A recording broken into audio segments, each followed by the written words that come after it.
Hello, everybody. Back again with the Catholic and the Atheist. All right. The Catholic right here, David Weir.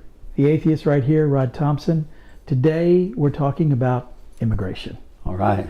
And I would like you to start us off by explaining to me what you think about immigration in the United States.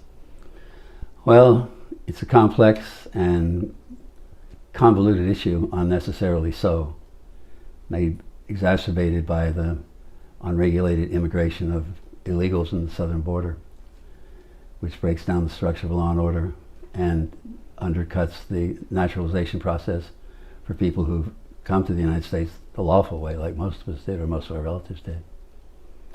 Since you mentioned illegal immigration, I've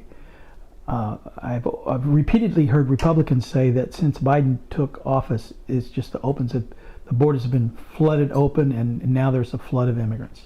Well, that's what I've seen on the news, that there are certainly more immigrants coming in now than there were before. Here are the facts. 1.6 million people came into the United States under the Biden administration in 2021. 2/3 of them were turned away. Interesting. Does that surprise you? Well, still 1/3 did get in. The legal ones. Right. So the ones who went through the processing, plus the other tens of thousands who didn't go through the processing, came in here illegally. So it's not the chaos that you just described. We are turning away millions. Right. This first year, just since Biden took over. Well, that may be the case, and that's a good thing. And it needs to be more controlled and more regulated than it was in the past. So if he's doing that, that's great. But it's not what I see on the news. Obviously, I mean, I don't see it on the news either. You know, they don't hardly talk about immigration anymore in the news, and when they do, they're always talking about the scads of people coming instead of talking about the ones that get turned away at the border. Which it's upsetting to me to hear Democrats being told that, well, you guys aren't for law and order. Well, yeah, we are. We're sustaining the law and order, but we have a terrible time keeping up. The courts are not robust enough. There aren't enough judges. There aren't enough courts, and there sure aren't enough facilities. That's the truth. So what would you like to see happen? I'd like to see more agents on the border patrolling, and to have a more robust security presence on the border. I'd like to see a fence. Would it surprise you to know that very few immigrants come physically across the border there? Well, where the fence is, you mean? Yeah. Well, obviously, that's the purpose of the fence. No, what I mean is they're not coming in on foot. They're coming in via airports.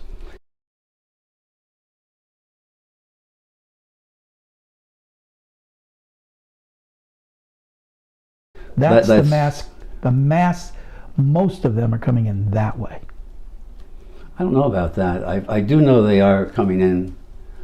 Under Obama, the flights started coming in and flying people into places like McMinnville, the second tier cities. And because I've heard pilots' testimony to that effect. So, and again, that's illegal too. Well, I'm not talking about the illegal immigrant. I'm talking about the people coming legally, and they come legally and then they stay illegally. You understand what I'm saying? Sure. They overstay their visa. That's right. Right. Exactly. That's how they get in. That's how they stay. So this nonsense about solving the issue by building the wall is nonsense. I don't think it's nonsense at all. I think it will retard the flow of illegal immigrants. Yeah, little bitty numbers of people. I guess what I'm saying is you're window dressing. That's not the issue. They're coming in via our airports. They are coming in that legally. Way too. I know they're coming in illegally through airports. No, you can't get through an airport illegally. Well, they're flown in illegally. They come in legally, and then they overstay their visa, just like we just said. The problem is not a border issue. I disagree. The problem is they come and they stay. It's not a border issue. That's the massive numbers of people that are overstaying. And just for a point of reference, the United States is in dire need of those people coming in. Dire need. Well, that's a whole other issue. I agree. And well, it's the same issue. And you do understand that they tried to enforce it on the business end. I kept saying when all this was happening under Trump, well, okay, let's see it crack down on those people that are hiring people illegally. Crack down. So guess what they did? They did that in Georgia, and the peaches rotted on the ground. I remember that in the news. Yeah. You often tell me things that a conservative would do, and then you tell me things that you would do as a Catholic, and sometimes they don't jive. Well, sometimes my Catholic social teaching doesn't line up exactly with some of the more radical Republicans. Absolutely. Oh, I remember what you said. You said as a Catholic, separating children from their parents is wrong, but the law is so important that you have to follow the law. Well, I didn't say separating children from the parents was a good thing, but it's within the legal purview now. It's just the law in the books. It's not anything to do with any particular person. It's the law in the books. If you're guilty of a felony, that's what happens. And as you know, and I know, that law was never enforced at the border, because the immigrants coming in, their only crime, not like someone here who's stealing so that they can support a drug habit and they get separated from the children. But their only crime was trying to come here either to evade some kind of persecution or death, or to try to find a better life. So that was their horrible sin. So never before Donald Trump did anyone ever separate children from their parents at the border. Well, it's because it was never a major issue before that, so they didn't have to deal with it. He decided it was a major issue. He didn't decide that it was a major issue. Yes, it was the law on the books. Every single fascist government starts with a dictator, like in Italy. The same thing's going on. First, Mussolini said the immigrants are causing our problems, and Hitler said the same thing. All of that happened, and now we've got a fascist in Italy who is proudly saying she's friends with Donald Trump. Now you're jumping from Trump to Mussolini. That's not a jump, my friend. When you try to take, it's not crazy. He tried to take over this government by a violent insurrection. Well, that's another issue we can talk about. Let's get back to the immigration. That's what. Okay. Back to the immigration. So, but that's what I'm saying. You said it was not an issue. I mean, that it's always been an issue. Yes, it's always been an issue. But Donald Trump is the one that made it a human rights issue by separating children from their parents. He didn't do that. All he did was enforce the law in the books. He did do that. Not at all, because he's the only one who's ever done that. Any adult male guilty of a felony in that situation goes to jail.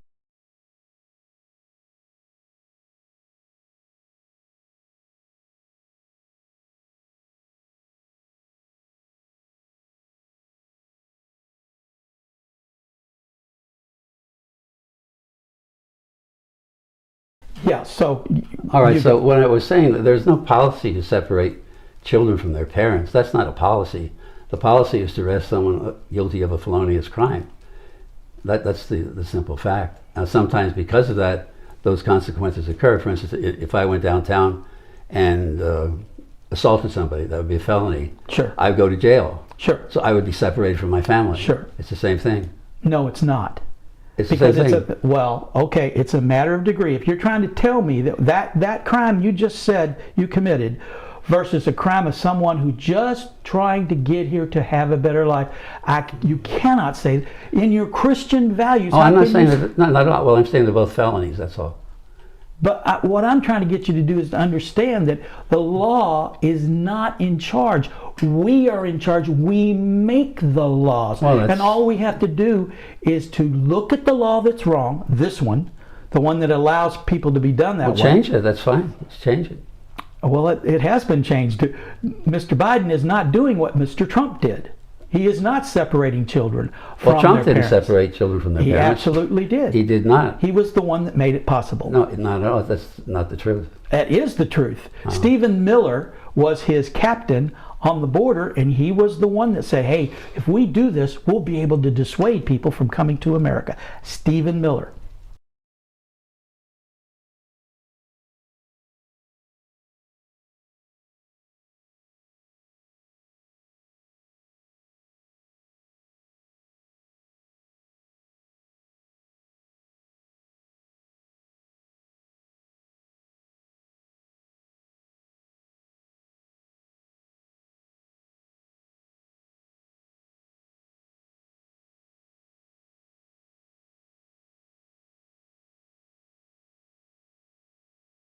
Very good, but I was just comparing two felonies, and that's a valid comparison. I don't think so. Okay. To me, that's like comparing a murder to someone who jaywalks. Well, I agree with you. The proportionality is totally different, absolutely. But what I was doing was establishing the fact that both are felonies and comparable to that extent. That's conceded. So the policy wasn't to separate the children from the parents, they were just enforcing the law. So and you don't understand why that's immoral. You're a Catholic, and you don't understand why that's immoral. Well, what is separating children from their parents? Well, we do that all the time here when we arrest people. That's a difference of magnitude that we They're just both talked felonies. about. That's not. We just went over that. It's not the same. Well, you disagree with the definition of felony. No, I don't. I disagree with the order of magnitude of the harm done. Well, you don't execute a man because he stole a shoe. I agree. So there. If someone's guilty of a felony, they should be arrested. If they're illegal immigration and they commit the crime that way, or somewhere on the streets of Nashville, it's still a felony. Well, now, if you disagree with that in the definition, well, wait a minute. They need to be arrested, but that doesn't mean they need to be separated from their children. We do that here in Nashville all the time. Like I said, that's a different situation. Same thing. Well, we're going felony around. is a felony. We're going round and round. Exactly. It's not at all the same. Either you agree with the definition of a felony or you don't. But you just admitted that in your Christian background that it just isn't right. It's not right. I didn't say that. Yeah. Oh, I think you did. That you don't agree with doing that from a Christian point of view. It would be better if we didn't, and the circumstances are obviously different than a violent crime in the streets of Nashville and an illegal immigrant. So it would be better if we didn't. In terms of jurisprudence, they're both felonies. Well, and the felonious law has established that the person goes to jail. So you're not trying to separate the parent from the child, you're just sending one of them to jail for the felony. Well, you do understand that what we're arguing about here is right versus wrong, not necessarily jurisprudence. Right? Well, then we need to change the jurisprudence if you disagree with that. Well, and that's fine. We did. Mr. Biden is in, and there's no longer an executive order that says that we're going to separate them. Well, there never was an order to separate them. But anyway, we're not going to get anywhere on that. Okay. So we'll leave that aside. Right. Do you think that it is wrong to vilify immigrants, especially to say the people coming from shithole countries? Well, it's not right to vilify anybody. Okay, but you dodged what I just said. President Trump said, especially those people coming from shithole countries. Was that presidential? Of course not. So you don't support what he said? Not those words, no. Okay, but you know what he's saying? He's basically saying the black countries, he doesn't want people coming here from Haiti, right. He doesn't want people coming here from Africa. That's what he's saying. And that's what people throughout our time have done, and it started before World War II, when America decided to put a quota on Chinese because they didn't want so many Chinese coming in. Yeah. I agree with you. In the past, that has been a problem. And that's wrong, isn't it? Absolutely. So, not only wrong, it's really in poor taste for a president to talk that way. It's sort of embarrassing. So the situation with immigration, in your opinion, in my opinion, not your opinion, in my opinion, I thought George Bush had a real smart way of approaching it. It was a bipartisan approach. There wasn't this name calling and screaming across the wow and blaming, oh, it's your fault, no, it's your fault. That doesn't work. The only way we're going to solve any of this is to get together and work through it. Get enough money. That's the thing. Get enough money for the doggone courts down there. They don't ever want to allocate money to be able to make it so that... that's why they have to warehouse the people, because the courts are backed up. Exactly. I agree. Well, good. We agree on that. Yeah. So, and then the judge could rule in the case what needs to be done, and the jurisprudence takes the day. Very good. Yeah. Is there a point at which we're letting in too many Mexicans? I'm serious. Well, we used to have a quota for different nations. I know. Don't you think that's wrong? It depends. For a country to order its laws in such a way that it gives preference to certain people, for instance, people with degrees. What's the name of that HK thing that the tech people get to come over here? Oh, I know what you're talking about, Yeah. but I don't know what it's called. Yeah, it's something like that. But We want techs to come. So we incentivize their coming by relaxing certain restrictions or rewarding certain behaviors. And for a country to do that, it is perfectly fine. Now, the problem is if it becomes discriminatory towards a group of people because of their outward features or language or something like that, then it's objectionable, absolutely. And of course, we famously did this during the Holocaust. We did our best to keep Jews from coming into America. Well, I remember Franklin D. Roosevelt did his best to keep them out, absolutely. Oh, it was FDR? Yep. Well, gee, I'm going to have to look at that. Look that up. Yeah, he was, Because, you know, there's the Holocaust is a subject of a PBS special right now. That's, really? Oh, it's amazing. It's Did amazing. you ever go to the Holocaust Museum? No, I haven't. I think it would hit me too hard. Oh gosh, I remember walking through and they have dioramas and they have TVs and they had Hitler speaking. And I stopped and listened and I thought, my God, this person's a powerful speaker. I could see how he moved people. And in the basement, what's really a shame, in the basement, they have a museum of the German eugenics. Yes, eugenics. And that was here in America too. But it was all based on American law. I know. It all started here. Yeah. And do you know that when they began to put Jews in a separate category, that they went to American law to figure out how did they pass Jim Crow laws in America? Yeah. They used us. Yeah, they did. So that was horrifying when I saw that. But it's a powerful, powerful experience. The way forward, obviously, I think, is not to set up quotas for certain types of races, certain types of countries. Now, I agree that technology is a different thing, but that's not by country, and that's not by race. Right. And to me, But discriminating unfortunately, it on the devolves basis into of that.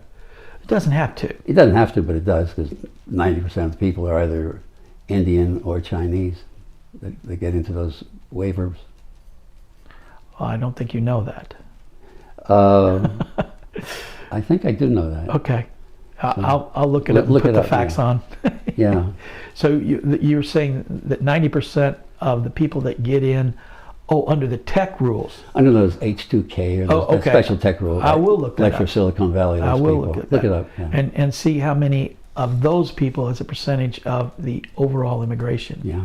And the other unfortunate situation is they're almost all male. Very few female, well, that happens a lot in that yes. industry. You know, that's worldwide. But setting quotas by country, it's a thing of the past. And how we should set it up in the future could be open for discussion. I agree with that. Boy, I hope it's a thing of the past. I'll look that up too and we'll see what we're I doing. think so. But then again, there should be exceptions for things like Ukraine.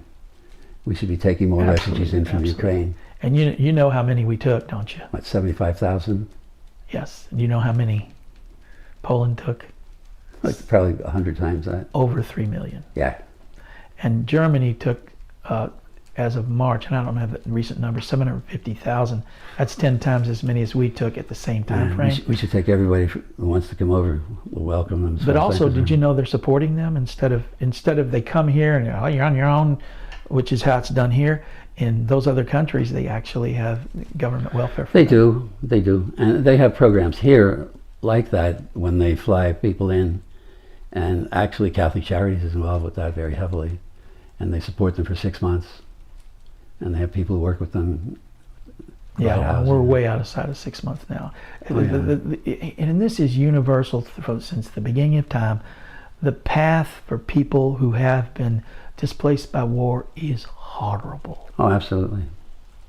They are left, even when they get away, they end up starving or they end up with very little to eat and no way to get a job. Imagine if you spoke Russian and you had to get a job in America. Yeah. I'm for inviting many more in by the tens of thousands. Yeah. Absolutely. Yeah, we can certainly use And having said my position on the felony and enforcing the law, at the same time, those people who walk through the desert for 10 or 20 miles and are in the back of vans cramped in and stuffed and some of them are dying, by God, if they would have come here that badly, we should have let them in. I'm glad to hear you say that. Once again, if they wanted to be here that badly, this man once again renews my my feeling that the people on the other side of the aisle are not evil people, they're good people.